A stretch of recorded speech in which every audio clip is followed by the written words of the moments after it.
Hey everyone, my name's Eric Jones. Welcome to Chapter 15, Snow Removal in your textbook, Professional Landscape Management. If you have not read the chapter, please pause this video, read the chapter before you watch my lecture. It's going to help you understand it a little bit more. As you can see, I have highlighted extensively in my textbook for this chapter. After watching this lecture, you're going to do a snow removal lab. You're going to tell me how much ice melt you're going to put on your property that you've chosen for your landscape management plan, and we're going to do some snow math calculations. Now those are some tricky questions, guys, and so what I want you to do is I want you to answer those questions to the best of your ability on your own, and then later towards the end of the not end of the week, but towards the end of the week's things to do list there. There's going to be a video me working those problems out, but I want you to try them first on your own. And so read the chapter, watch this lecture, do both labs, and take your chapter quiz. And this will be a good topic, especially this time of year. As you notice, we've already had some inclement weather here at the college, and I'm sure we're going to have some more. They're calling for it tomorrow night and early Wednesday morning. So it's January 2019. It's that time of year, and we're probably going to get some more snow. So as you know, I told you we would start out with the chapters that's going to make more sense of what's going on in the landscape management world, and then snow removal is full swing right now with most landscape contractors and landscape management professionals. So anyway, guys, snow removal is a great additional service to your business. It is a great service to offer your existing clients, and it is also a great way to attract new customers. Property managers and commercial properties are always looking for that full service contractor that can provide both landscape maintenance and snow removal services. Some of them are even looking at doing interior maintenance, and there's a couple companies that are already doing that. But if you offer snow removal services with your landscape management services, the chances are you're going to be covered up. It is a good industry to be in. It is a tough business to be in. You can make a lot of money, or you could lose a lot of money. It's kind of a gamble, guys, but I think it's well worth the risk. And hopefully this chapter will get some of you interested in doing snow removal services. The bad thing about it is the unpredictability of it. In North Carolina, guys, we could go 2 or 3 years without having a snow, or we could have winter, after winter with multiple snow events. It just depends. We're living in the South, we're living in North Carolina. We could have that mild winter, or we could have that very cold winter. And with the moisture that we've had this year, I knew back in the summer and the fall, with as much rain as we had, and if we had any type of cold weather and that moisture continued, we were going to have snow events. And just think about it, fall semester 2018, we missed 3 or 4 days right before the end of the semester. And we've already had a couple snow events in January of 19 this year. So it's going to happen, or it may not happen. And that is a scary situation when you're a contractor and you go out and you purchase 2 or 3 plows for your trucks, and then you're just hoping for a snow event and we don't get one. Or Mother Nature is getting ready to send us a bunch of snow, and so you're trying to find plows, and none of the shops that sell snow plows, like Riddle Farm and Equipment, they're backed up or they're sold out. It's just one of those things, guys. You've got to prepare, and you won't believe it, but the best time to prepare for snow removal services is starting in July and August. That's when you really need to start gearing up for the winter. Testing out your plows, getting them set up, advertising for snow removal services, and just kind of getting on board knowing that it's going to happen. Because just think about it. If you started getting ready in August, then you go through plugging and seeding season, some leaf removals, and then boom, we had that big storm, early on in December. You've got to be prepared.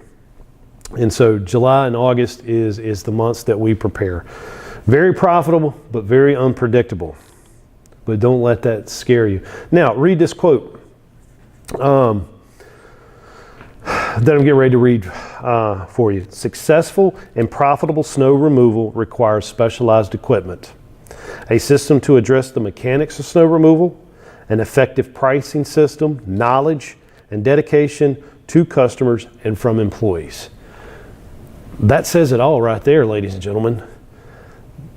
The system and the specialized equipment that it takes. You're either going to have plows on your pickup trucks or your dump trucks, or you're going to be able to take your skid steer out and do it, or you're going to be able to take your tractor.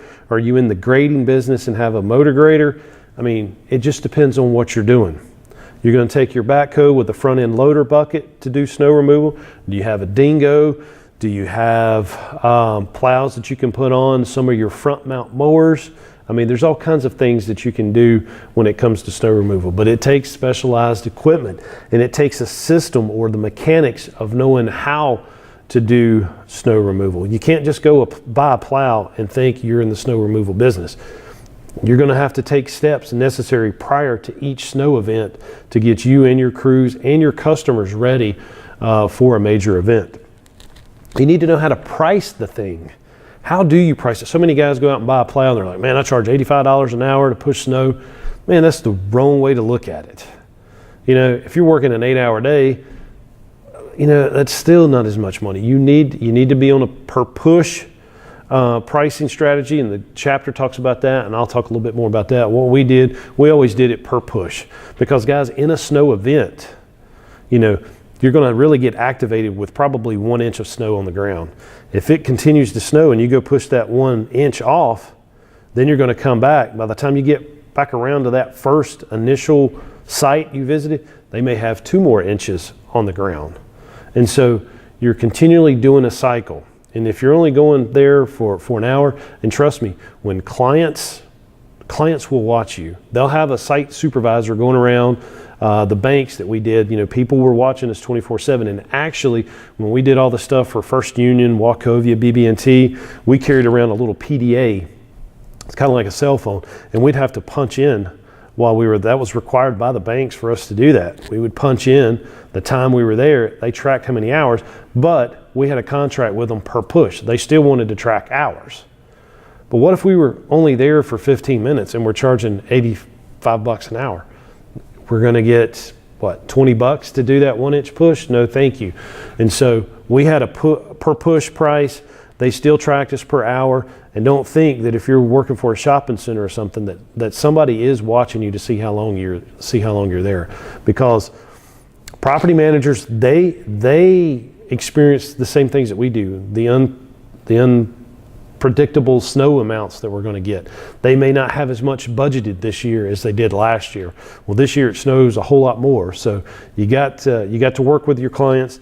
You got to understand their needs, and they have to understand your systems that you have in place. And you have to have dedication from your employees, guys. You got to make sure that you've got a crew that will show up in a snow event. Some of them you may or may not have to go and pick them up, but because not everybody's going to have a 4-wheel drive. It may be an opportunity where this is a time that, you know, your employees drive the trucks home, you know, and when the weather starts, or a lot of times guys will bring all of their employees in, you know, a few hours before the snow event's supposed to start, and they're paying them there just to be on call, because once it starts, you're gonna hit the streets. Clients are going to really activate you probably when it gets about 1 inch of powder on the ground. If it's ice, it's going to be different. You're going to be pre-treating and all that. So, you know, make sure you got a good team or a good group of people that are wanting to work with you. All right. So marketing and pricing strategies. It's coming. Are you ready? Book now and save. And so what do you think the best time to market new snow removal clients would be? Is it going to be in February, or is it going to be in January, December when it's snowing? Absolutely not. You're going to market your snow removal clients in June, July, August, because that's when a lot of these property management firms are putting together their budgets for the following year.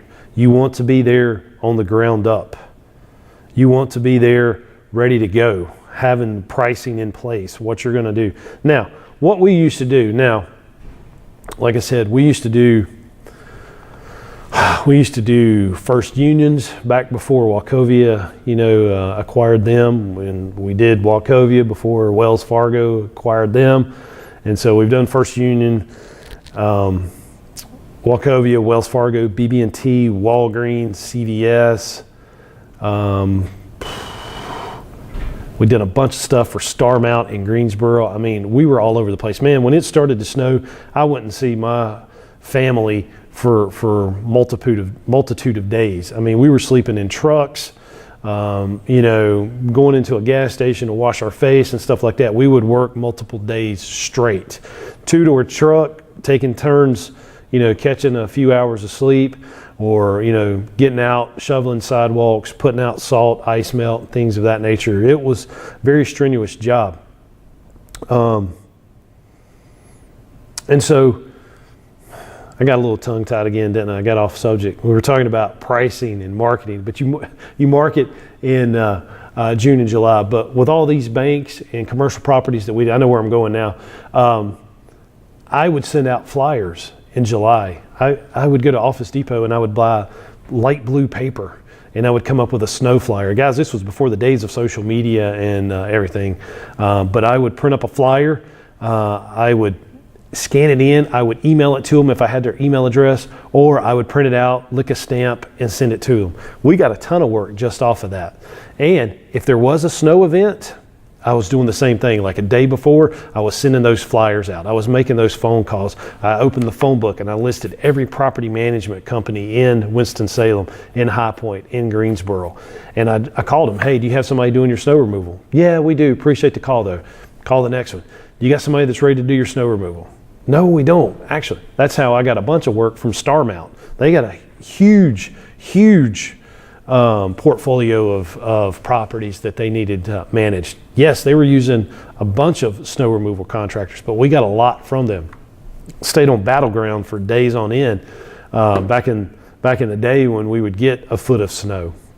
And so that was how we're doing it. Now you're going to do the same thing. You're going to send that direct letter to your property management companies, or you're going to be on LinkedIn and you're going to be advertising your snow removal services, or you're going to talk about what the property management companies need to do during a snow event. You're going to be educating the clients, because this is all commercial, industrial type work. Yes, you can get a few residentials, you can push out some driveways, but your big bucks is working for the commercial guys.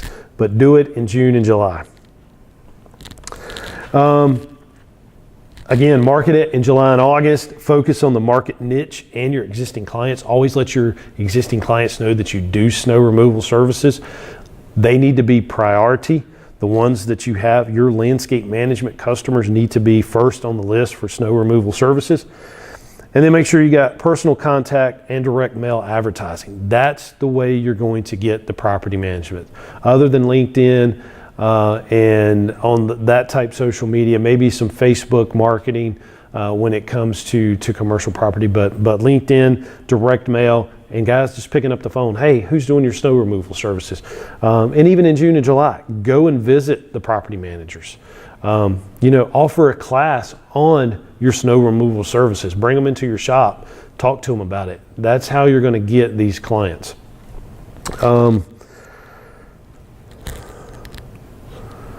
Understand the client's needs and priorities. What is it that they need? Well, I'll give you a situation. Now, when we were doing the banks and we had a snow event on the weekend, if we had a snow event on the weekend or we had a snow event during the week, that was two totally different operations. If it was the weekend, the banks were closed. So do you think they wanted snow removal services? Well, they did. What's the one thing that the banks needed to keep free and clear on the weekends? It was the ATM, the walk-up ATM or the drive-through ATM. That was our priority on weekends. They could care less if we got the parking lot. If it was weekends, we kept the sidewalks to the ATM cleared. We kept one path around the bank open that cars could get in to the drive-through ATM and the walk-up ATM. But if it was during Monday through Friday, they wanted everything done. They wanted everything done. And banks had to have their lots pushed before 9 a.m. opening, when the banks open. They had to have their lots pushed by 9 a.m. because banks are not going to take days off for inclement weather. They're not, I think it's even law that they can't be closed more than two business days. So they've got to make sure that their customers can get in. And so understanding those needs helped us prepare a snow plan on weekends versus Monday through Friday. Explain the type of equipment that you will be using. We got we got pickup trucks, 4-wheel drive pickup trucks that we're running snow plows on.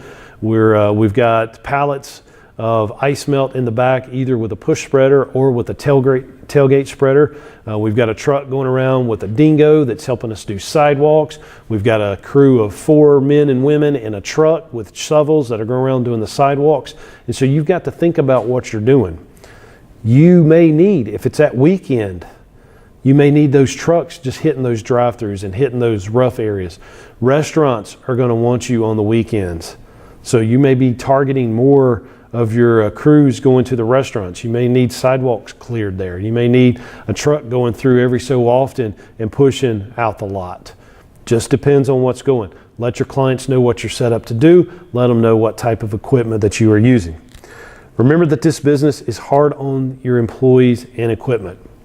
If you're lucky enough to have good crews, you need to find some way that you can rotate them in and rotate them out. I was self-employed in a family business. I worked through the entire snow event. We would work 3-4 days straight sometimes, naps in the truck, things of that nature, but we worked because it was a great opportunity to make money. Yes, we understood our employees would have to leave. You know, my dad's lucky enough that he had a spouse that understood. He's out making the money.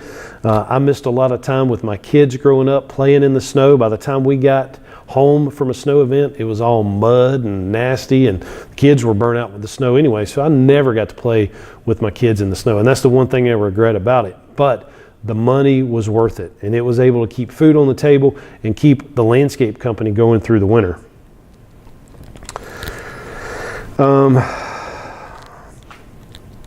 Pricing. So you have per hour charge, you have per inch pricing, per push, and per season. Now, on page 322, that's what that talks about. You know, the per hour charge, that's kind of self-explanatory. I told you there's a lot of, young landscapers, getting that $60,000 truck and putting that $7,000 or $8,000 plow on the front of it, going around doing $85 an hour. I've even seen it done cheaper. Guys, that's no way to make money. Well, they're like, well, I show up for 5 minutes and that's $85. No, if you're charging $85 an hour, the client is going to expect you to be there the hour if you charge them $85. I like the per push or the per inch pricing. Per season pricing can get a little tricky. Let's say you're going to get a flat fee on the per season pricing. You're doing a townhome association. They're going to pay you X amount of dollars the entire season for all snow removal services.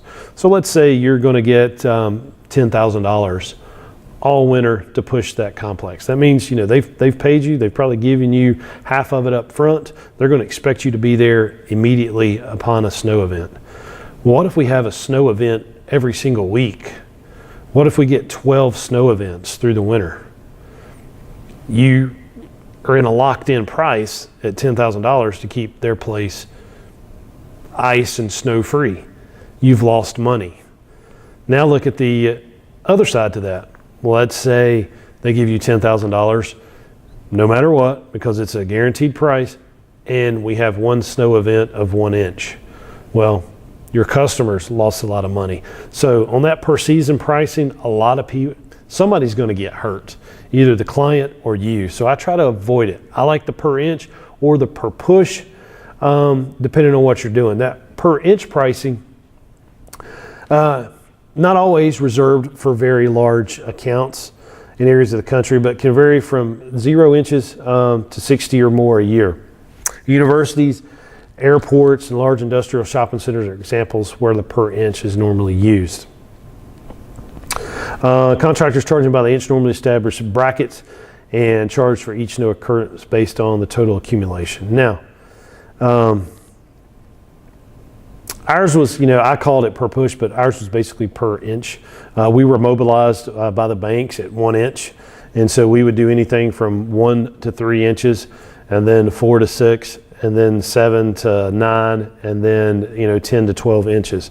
And so when we were called up, mobilized for the beginning of a snow event, if we went to Wachovia on Renolda and it was 1 inch on the ground, we would push it and we would bill them for that 1 inch push. Well, if we drive back around 6 hours later and hit that bank again, and let's say that we've had heavier snowfall and we've had 4 to 6 inches on the, we had 4 inches, we would bill them at that 4 to 6 inch push. So each time we went, we were charging them based on the number of inches that were on the ground. The per push charges are a predetermined amount per plowing. They're contracts that are most profitable with good equipment and expertise. Each time the contractor appears on site, there is a separate charge. For smaller storms, the operator will wait until the snowfall is finished. For larger storms, there will probably be more than one plowing operation necessary. And so, yeah, I've called it per push because each time we went, we would do it, but ours, guys, was the per inch. So my fault on that. Got a little confused there, but because we would hit each site multiple times in a snow event, we would never wait for all the snow to stop. Because like I said, even the banks, we were going through the drive-through, and they even had a separate charge, drive-through, ATM, and sidewalks. That was a separate charge. They paid us for each line item. And so if we were just doing sidewalks, we would bill them for that. If we were just driving through the ATM, we charged them for that. If we pushed the entire parking lot, that's when we would charge them for the entire parking lot. So we had different price levels, and that's what you got to be able to work with when it comes to your clients. It goes back to knowing what they need and knowing the type of equipment that you have to work with. But guys, it can get real tricky when it comes to pricing that. All right, retainers guarantees the client the exclusive use of certain pieces of equipment during a snow event. Shopping centers and airports are going to do that. Now, how many times do you ever go like to the grocery store, you go to Target right before a snow event, you're getting that milk and bread for your family and stuff, but you already see dump trucks with like a skid steer or motor grader sitting in the parking lot. What they've done is pay the retainer to get that piece of equipment there. That means they're going to be waiting on the snow event to happen and that their parking lot's going to be pushed first. They're not having to wait for somebody to come by and do it. They pay that retainer and have that piece of equipment guaranteed on that property during the snow event. And hey, if they get mobilized, they're getting paid a mobilization charge. If a grading contractor is doing a target and he brings out his motor grader and he parks it, he's getting paid by that retainer to bring that piece of equipment out there and let it sit. And that way he can have an employee drive their own personal truck to that site and clear the parking lot. So it's a win-win situation for both the contractor and the client. Contracts, again, start time usually 1 inch. Again, that's when they're going to mobilize you for it. Ice melt, you need to have a contract within, or have a ice melt contract. Are you going to do pre-treat? They're calling for a snow event, or you can go out and put ice melt down on the parking lot and sidewalks prior to the snow. That makes it so much easier to push the snow. And it definitely makes it a lot easier to shovel the sidewalks. You've got that ice melting from underneath the snow. Removal of ice melt and sand. Are you going to be responsible for go back to blow the parking lot off, sweep it up, and get the excess salt and sand? Salt's not as bad. That sand's going to stay there, but you may have to do that, and you need to either state it in your contract that you will, or that if you do have to do it, that there is going to be a charge for that. That's not your problem that you had to put out the ice melt to protect your customers' clients' slip and falls, and you've got to go back and get that salt up, especially around front doors and entrances into place. You need to charge for that, and that needs to be in your contract. What are you going to do with the stockpiles of snow? Are you going to push it up in the corner and let it melt, or are you going to have to haul it off? And that's going to be snow hauling. Mark the property lines. You need to go prior to a snow event and get some of these little flags or stakes, and you need to stake out curb and gutter. You need to stake out planting beds within the parking lot. You need to stake out manhole covers. Guys, there's nothing that'll take a set of front teeth out than dropping the plow down, getting a pretty good speed up, and then hitting one of those manhole covers. Because guys, that manhole cover is no match for a truck. I don't care if you're a Dodge fan, Ford fan, Chevrolet fan, nothing is going to dig that manhole out. It's going to stop you, and you're either going to hit the windshield or the steering wheel. So mark it, know where they're at on the property. Payment schedules. I don't mean to laugh at that, but sometimes it's going to take you a pretty good while. We've waited up to 90 days, 120 days after a snow event to get paid, just depending on the client and the situation. And the more snow you have a year, the more likely those payments are going to get stretched out further, because property managers are trying to figure out a way to actually get these services paid for. A lot of times they don't have it budgeted in because it could be a bad winter, and they just haven't got enough money budgeted for snow removal services. So they're having to figure out a way to get you paid. Gravel lots and drives, stay away from them. I wouldn't do them, period. Because I've seen it where guys have pushed gravel roads. Next thing you know, they're having to replace the gravel that their blades have pushed, or the client's suing them because the gravel's ended up in the side ditch, and they're having to fix all that. I would stay away from mobilization charge. If you are doing that retainer work, and even if you had a client that, I need you first and foremost, I don't want you working for anybody else, I need you on my property. And if you got a big enough client, you're probably going to do that. Or we need to have X amount of equipment on site waiting for the storm. They've got to pay you for that mobilization charge. When you get your plows hooked up on the truck and you're working for that one client, it's different if you've got multiple clients that you're working for. But if you're working for one egg in the basket, I would say, they need to pay you to get mobilized. They need to pay you to bring your employees in, because we've even seen this. The Weather Channel, or the news channels are calling for inclement weather. They think it's going to be pretty bad, and guess what? It doesn't do it, or it turns to rain. It warms up and turns to rain. You've just put all this plow and equipment and got it ready to go, and you don't get paid for it. You need to have that mobilization charge, and it needs to be in your contract, stating that you are going to charge them. You need to hold the firm harmless for any and all liabilities. Good luck with that.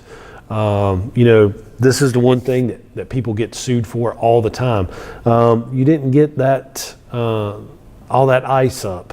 Your ice melt didn't melt the ice. We had a client walk in and slip and fall. They're going to be suing you. So guys, it's something that you're going to have to go around on these icy mornings after the snow event and the sun comes up. It melts during the day, refreezes at night. You may have to be going back and putting out additional ice melt early mornings before customers get to these public places that you've provided snow removal services for. And I've seen it a lot of times that the contractors will push the snow up, or they'll push snow up a hill. I've never understood that. Well, that's eventually going to melt and refreeze overnight, creating a sheet of ice on the parking lot. Always push your snow to the lower end of the parking lot and as far away from the building as possible. Insurance. You're going to need commercial vehicle liability insurance. You're going to need general liability. Make sure that general liability has premises and operations. You doing what you do when you're doing it. So you're actually on someone's premises, actually providing snow removal services. And then completed operations will protect the company from any slips and falls after leaving. There's an individual there that I put a brochure up that specializes in selling insurance to snow removal contractors. Because if you provide snow removal services, there will be a time in the history of your business or your career you will get sued for someone slipping and falling on a parking lot that you've just pushed, or a sidewalk that you've did de-icing on. It's going to happen, guys. So make sure you're covered with that types of insurance, your general liability, premises and operations and completed operations, and make sure you got vehicle insurance. Minimum $1 million liability insurance. If you're using subcontractors, make sure they carry their own policies or you're going to be responsible for them. If they're covered under your policy, and what's going to happen there, guys, just like workers' comp, if you're paying a subcontractor from your company bank account, your insurance company is going to come in and audit you, and they're going to say, oh, you hired ABC Snow Plowing to do some work for you. We need their certificates of coverage. And that certificate of coverage needs to state that they were covered on the date you wrote them the check. Because guess what? If ABC Snow Plowing didn't have workers' comp, general liability, all that, you're going to pay it for them. What if you've already paid them? Now, I've had guys tell me, hey, just go ahead and hold money from my check because I'm not going to get an insurance policy. I hated doing that, but there's just times that you've had to do that, and you just pay the premium on them for that. Because when you're you're going to get audited once a year by your insurance company, and they're going to make sure that everybody that you've paid as a subcontractor has their own certificate of coverage. Make sure that the subcontractors add you as an additional insured on the policy. So if they've got their own policy, hey, ABC Snow Plowing, you need to add Eric Jones as an additional insured to your policy. It's going to cost them like $15. But what it is going to give you that extra protection. And it's just a way to do business. And most companies that you hire as a subcontractor should understand that, and if they don't, then you probably need to look for another subcontractor. And then worker compensation for you and all of your subcontractors. Your workers or your subs could slip and fall, and you need to make sure that they're covered as well. Big thing in snow removal is the insurance. Now, let's talk about equipment. Here you're looking at a four-wheel drive truck. Got that salt spreader in the back of it, got the plow in the front. This is your typical landscape contractor snow removal services. You can do a lot with it. The best thing that I like about this is the mobility. With a truck and a plow, you can get around quick. You can get around to all these different sites that need snow removal services on a continual route during a snow event. You don't have to load up a tractor. You don't have to pull a trailer. You can get around to the job sites that you need.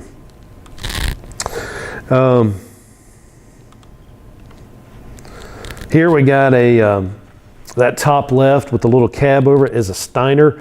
We had one of those for years. It's a Ventrac now. Ventrac bought out Steiner, but the original tractor was a Steiner. There's the Dingo with a track. Perfect for doing sidewalks. That Ventrac there's got the broom on it. Works good for some snow events. It depends on the moisture content of the snow. And then you got the skid steer with the big blade on the front. Works good. The two on the left, there's cabs, so your guys have probably got some heat in there, or they're staying warm. And the best thing about it, though, even if it doesn't have heat, is that you're staying dry. Because it's continually snowing, you're going to get wet, because it's going to be a wet snow in North Carolina more than likely, and you're working. You're producing sweat. I've sweated more in snow removal operations than I have out pruning in 90-degree weather, because you've got all these layers on. You're out shoveling the sidewalk, you get hot, and then you're wet, and then you get cold when you're wet. So, guys, you got to take care of your employees. It's hard on your equipment. It's hard on them. And guys, more people die of a heart attack shoveling snow than they do anything else, because it's very strenuous work. And a lot of people, not people in the green industry, but somebody that works in an office job and they're out shoveling their own sidewalk, that type of work can really do some damage to them. And a lot of people will have or go into cardiac arrest when doing snow removal. Let's see here. We got the John Deere with the snow blower. Again, that works, in your drier snow events. Here, everything is wet, so it's just not as good to use the snow blower, but still a good situation. Look at this little Kubota all-terrain vehicle, you know, kind of like our John Deere Gator. It's cabbed in. They've probably got a heater in there so your employee's comfortable. They got a good working condition. They got a plow. That plow can get up on sidewalks. It can do roads, and it's got the little salt spreader in the back. So this is great for like universities, colleges, big commercial industrial parks that have the wider sidewalks that you can actually use one of these ATVs. Now here we got the open cab tractor, and this reminds me so much of my dad. When I was a little guy, I remember Dad pushing snow my whole childhood. Before me and my brother could actually go out and help him do anything. My dad would drive a tractor from the shop up to Reynolda Road, and he would do the retirement home there. He worked for McGill Realty, doing a couple of their places, and he's even done some stuff at Wake Forest. And he'd put on those big brown coveralls and a toboggan, and he'd drive the tractor up and do, it was an old John Deere 1010. And then finally he got a 4230 cab over tractor, had heat, air conditioning, the whole 9 yards. And so we felt a little bit better about him being gone, knowing that he was warm and actually in a larger tractor before we moved into the trucks and plows. They're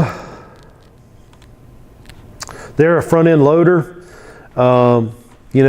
Good for commercial properties. You would see that on like a Target or some type of grocery store chain. There you got an individual with a walk behind snow blower.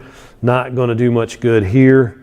And then we're looking at hauling off the snow. You've got tractor and trailer, dump trailers, and they're actually blowing the snow up and actually hauling the snow off. Some property managers may require that you do that. They may not want you to stockpile the snow. What are you going to do with it? Who are you going to get to haul it off? Do you have the means to do that? Read those contracts. That's why it's good to meet with these property managers way before a snow event, July and August, and figure out what it is that they need, and gives you time to get all of this stuff implemented and in place before the first snow event. Let's see. And here they're using an actual snow melter. They drop this snow melter on site, and what they're doing is they're uploading the snow, and they're melting it, and actually probably putting it in a retention pond somewhere, or having it to go off site. Just make sure that you don't melt that snow and it's below 32 degrees and it's going across the parking lot. That would be worse than having the snow there. Subcontractors, again, guys, make sure they're personally accountable for their own equipment. Make sure they have the proper license and insurance. Train as if an employee of the company, so you need to bring them in. They need to know the sites that they're going to be working on. They need to go out and flag the sites themselves. And what it is, you might have to pay them a little mobilization charge to get that done. And then pay them an hourly rate for their time and equipment, or pay them a smaller percentage of your per inch price. You could come up and say, hey, if that Wachovia, or that, keep saying Wachovia, that Wells Fargo, if it gets 3 inches, I'm going to pay you X amount of dollars to clear it, because you're charging them a higher price. So you could go that route. You could pay them per inch price on that, or you could pay them per hour, and just knowing that they're out pushing snow the entire hour. And then make sure that there's good communication during a snow event. Make sure that they've got a good cell phone or good radio communications, that someone in the office could be talking back and forth to them, because you need to have that central person, secretary, or one of the owners needs to be in the shop or in the office taking phone calls from your clients, because there may be a situation that's arose. They may have had some snow blow off the roof. Now it's on the sidewalk in front of the ATM, things of that nature, and you may have to go out and do a quick cleanup of something like that. So you got to have good communication with your crews and subcontractors in the field. Now, Northwest companies. with you from the ground up. Northwest was the association that we were a part of. It was Northwest Snow Management, and they actually had Northwest Landscape Management as well. But we were an actual contractor for Northwest Snow Management, and that's where we got all the banks, the CVS's, Wachovias. We were working for them, and they were a good company to work for. It's now been sold. I'm not really sure what's going on with the company, but when the original owner had it, it was a good thing to work for. They paid quick, usually within 30 days, and that's what the owner did. They did no snow removal themselves. They were a management company, and they did stuff all across from North Carolina on up into to New York. They were taking care of a lot of properties and managing it with subcontractors and a team of people on the phones. Scheduling. You got to be prepared. You got to know when to be activated. You need to know when to have your guys come in and get the equipment ready. Are they sitting in the shop waiting to go once you get that phone call to move out? What is your mobilization charge? You need to do a test run. You need to see what it's going to cost you to get everything up and running. I've heard a lot of guys and gals talk about, hey, we started out with 10 trucks on this snow event, but we ended up with only 2 making it because stuff's going to break down. Plows are going to hit those manhole covers, and it's going to put it out of commission. Things are going to happen, and it's going to happen in the middle of the night when it's snowing and no other place is open. So you've got to park that truck until you can get someone to work on it. That's the nature of the beast. The unpredictability, or the I can't really say the word, but you can't predict what these things are going to happen, because trust me, every bad thing that will happen to you. Snow stakes. Again, we're talking about the flags, going around putting them up on the parking lots. Do a dry run on a rainy day. Everybody needs 40 hours in your company, right? Well, it's November, you've got a rainy day, they're talking about having a bad winter. Let's go ahead and do a test run. Everybody, I need you to come in. They're calling for snow tonight. This is a practice run. Whoever's going to go out and flag the properties, go and flag them. Who's going to come in and get the plows on the trucks? Come in and do it. And let's do a test run where the guys that are in the field, they go to each of their sites, and they just kind of do a dry run of the parking lot. They've got to see these areas before the snow gets it. Going there before the snow event and doing these dry runs will help you know, hey, I know there's a man cover right there. If my flag gets knocked down, I know somewhere in this area is going to be a manhole cover. So I need to slow down, or I need to get out the shovel and maybe try to see if I can find it, uncover it by hand. I need to see where the curb and gutter is. I need to see where the sidewalk ends and where it starts. They can only do that before the snow event. Night hours are better for snow removal. Why? Because hopefully everybody else is off the road, and you've got clear parking lots to push, and you've got empty roads that you can get to and from without any other cars. Visit the site multiple times during the storm. You may need to have a supervisor driving around making sure everything's getting done, and then if at all possible, have relief crews. Have it where you can get your employees some sleep time, because it is night hours. And if there's any way that you can have a relief crew, try to have that in place. Now, again, we've got a bank that we're looking at here. This bank needs to keep that ATM machine free and clear. Or if this is a pharmacy, you've got to create that path for cars, because people are going to need their meds no matter what during the snow event. So your pharmacies are going to need the same thing that your ATMs do at the bank on the weekends. They need to have that drive-up service or the sidewalks cleared so that they can get inside to get their meds. De-icing, doing pre-treatment. You can either do it liquid or solid. And guys, you'll make more money probably on a pre-treat than you will the snow removal. I loved it when they said go ahead and pre-treat. We'd get the call from Northwest. They won't pre-treat. All Wachovias won't pre-treat. All BB&Ts won't pre-treat. All Walgreens won't pre-treat. We'd load up pallets of ice melt, send the trucks around, You could do it with your trailers. You could do it with everything. You could actually have all your maintenance crews go out and do this in one afternoon, do the pre-treat, because you don't need the four-wheel drives because the storm hasn't started yet. You're doing a pre-treat hours before the inclement weather starts. And then post-treatment, like I said, the snow's going to melt, it's going to run across the sidewalk, the parking lot. You may have to be doing post-treatment several mornings after the snow event, keeping those sidewalks and areas clear for people from the melted ice or melted snow. Calcium and magnesium chloride are the safest for plant materials because I've seen a lot of plants damaged by other materials, and that's something that the non-horticulture professional will find themselves running up against. They're going to be probably buying the cheapest ice melt that they can get, and it's going to cause some damage to your plant material. And then a lot of people are going to this brine application. That's what you see on the roads now. If you see those white lines on the asphalt pavement, that is brine application, and the state is doing pre-treatment with that. And that brine is only good for a pre-treatment. And what that is a material that's underneath the snow that actually starts melting from under, melts the snow and ice from underneath.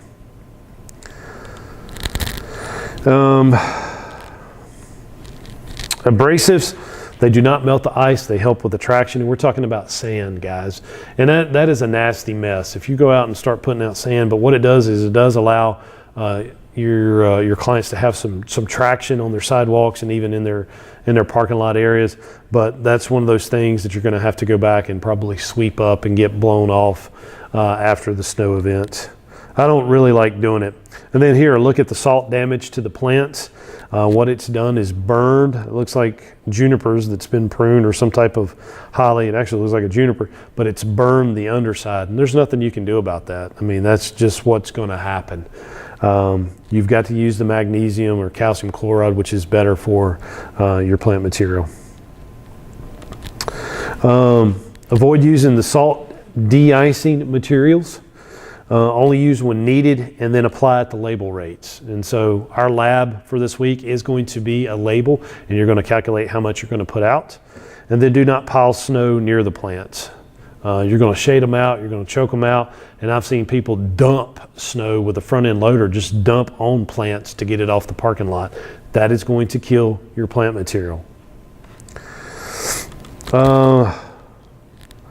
Municipal snow removal, that's going to require like the large tandem trucks like this or motor graders. And so you're probably going to be in a different business. We're landscape management professionals, so we're probably not going to have, we may work for a company or have one of these in our fleet, but we're not going to have a bunch of them. I do know a guy up in Stokes County who's an arborist. They do tree work. He has 85 trucks that he puts out on the road for the state of North Carolina. At that rate, they're getting about $250 an hour, guys. And so look at the money that can happen in one snow event. But just think about all the upkeep, title, taxes, tags that you're keeping, and the insurance on 85 trucks. Is that something you really want to get into? And a lot of these guys are actually only keeping these trucks on the road during a snow event. They're not their everyday working trucks. So they're not the best looking trucks that are out there, but what they can do is go and put insurance on them a couple days before the storm, get tags on them before a couple days of the storm, and when the storm's over, they can, park those trucks until the next snow event, or at least keep tags and title insurance on it during the winter months and not using them all year round.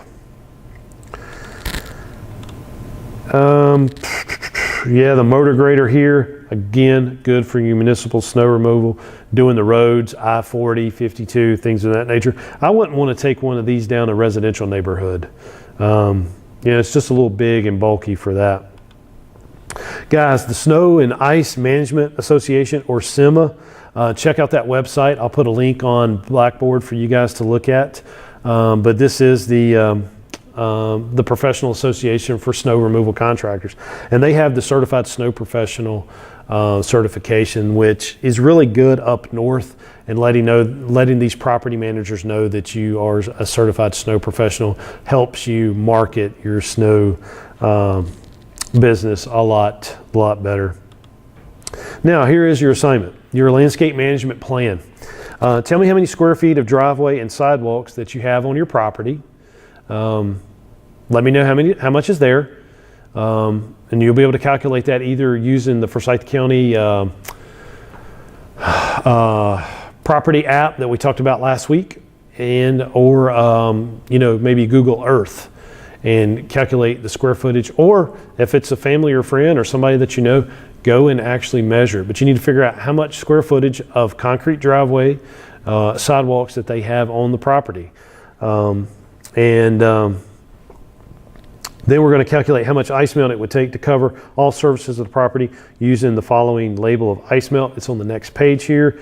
And then you are to complete the snow math calculations on your own. They're going to be typed in Blackboard, so you'll actually have to type in your answer.